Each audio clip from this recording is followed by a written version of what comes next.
राज्यातील हॉटेल उपाहारगृहांसाठी आता 20% अतिरिक्त गॅस पुरवठा होणार असल्याची माहिती अन्न, नागरी पुरवठा व ग्राहक संरक्षण मंत्री छगन भुजबळ यांनी दिली।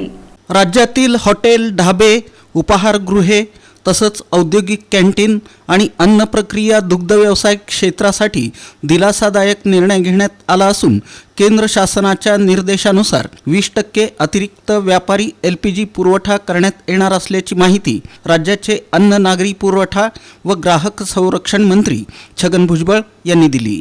केंद्र सरकारच्या पेट्रोलियम आणि नैसर्गिक वायू मंत्रालयानं दिनांक 21 मार्च 2026 रोजी दिलेल्या सूचनांनुसार यापूर्वी राज्याला 30% वाटप मंजूर होतं।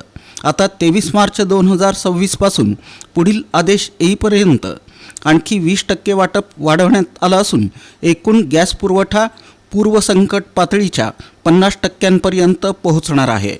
या अतिरिक्त 20% वाटपात हॉटेल, ढाबे, उपाहारगृहे, औद्योगिक कॅन्टीन, अन्न प्रक्रिया आणि दुग्ध व्यवसाय यांना प्राधान्य देण्यात येणार आहे। तसंच राज्य शासन किंवा स्थानिक स्वराज्य संस्थांद्वारे चालवण्यात येणाऱ्या अनुदानित कॅन्टीन, कम्युनिटी किचन्स आणि स्थलांतरित मजुरांसाठीच्या योजनांनाही लाभ मिळणार आहे। दरम्यान राज्यातील केरोसिन वितरणाबाबतही महत्त्वाचे निर्णय घेण्यात आले आहेत। प्रलंबित परवाने नूतनीकरण झालेले मानण्यात येणार असून कोणतंही शुल्क आकारलं जाणार नाही। तसंच वारसांच्या नावे परवाने तात्काळ वर्ग करण्याचे निर्देश देण्यात आले आहेत। ज्या गावांमध्ये किरकोळ केरोसिन परवानाधारक उपलब्ध नाहीत अशा गावांमध्ये रास्तभाव दुकानदाराला किरकोळ केरोसिन परवानाधारक समजण्यात येऊन त्याला परवाना देण्यात यावा।